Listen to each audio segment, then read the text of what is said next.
3만 개의 중소기업들에 대한 어떤 스마트 팩토리 전략 같은 것도 중요하지만 더 중요한 거는 그 중에서 단 몇 퍼센트만이라도 최고 수준까지 고도화까지 해서 경쟁력을 가질 수 있는 그런 기업들을 하나라도 더 만들어내는 게 더 중요하지 않을까 싶은 생각이 들어요. 안 그러면 제조 비중이 30%나 되는 우리나라가 지금 OECD 중에 한 중간도 못하고 있다는 거는 미래에 정말 경쟁력에 어려움이 클 것이다라는 생각이 좀 많이 들어요.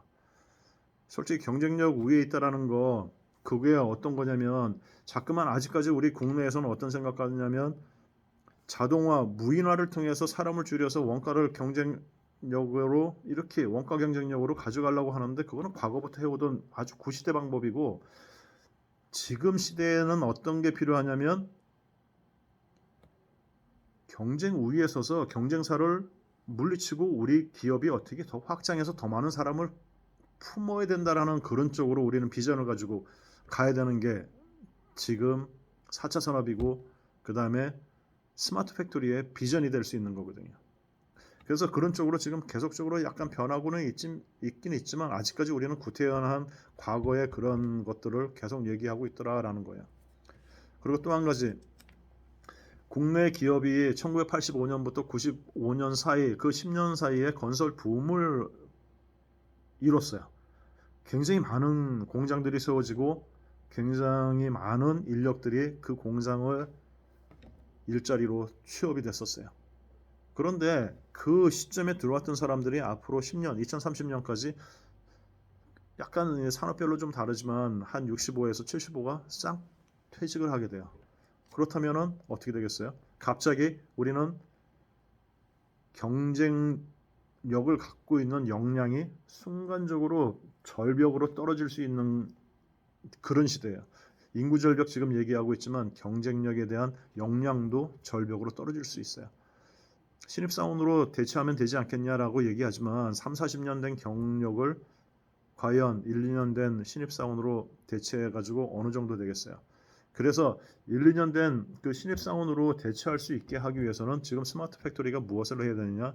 저 경험 많은 사람들의 경험을 어떻게 하든지 시스템으로 녹여들어서 지금 새로 들어오는 이 인력들의 서포터를 해주지 않고서는 앞으로 경쟁력에서 큰 문제가 발생할 것이다 라는 거죠. 고장이나 사고 이런 것도 많이 날 거고요. 그렇다고 또 어떤 분들은 그런 얘기를 하고 있어요. 퇴직하는 그 연령을 좀 어떻게 보면 그 나이를 더 늘리면 좋지 않겠느냐라는 얘기하지만 그거는 쥐약이에요. 한마디로 해서 무슨 쥐약이냐? 우리나라 망하게 하는 거랑 똑같아요. 그래프에 보면 2016년부터 18년도에는 퇴직 인구가 없어요. 2년 동안. 왜 없냐면 그때 노조 쪽에서 얘기를 하면서 무슨 얘기를 했냐? 58세에서 60세로 퇴직 연령을 늘렸어요. 그랬더니 우리 청년 실업자가 몇 명이 늘었어요? 100만 명이 더 늘었어요. 이건 말이 안 되는 얘기예요. 나이 든 사람들이 자기의 그거를 좀 더 늘리기 때문에 청년들의 실업자를 더 많이 만든다는 건 이제 더 이상 있을 수 없는 거고 솔직히 어느 정도 퇴직 58세 정도도 어떻게 보면 좀 많다라고 생각하죠. 55세에서 58세 그 정도에서 퇴직을 하고 제2의 직장 생활을 할 수 있는 그런 쪽으로 연결을 하면서 그 전에 있던 직장에는 청년들로 이렇게 계속적으로 대치를 해서 세대 교체를 해주는 것도 기업도 신선해지고 그 다음에 미래도 보장할 수 있는데 한순간에 잘못하면 이렇게 보세요. 한 6, 70%가 확 나가버리면 경험 공황이 생기고 큰 문제까지 초래할 수 있을 거다라는 게 지금 생각이에요.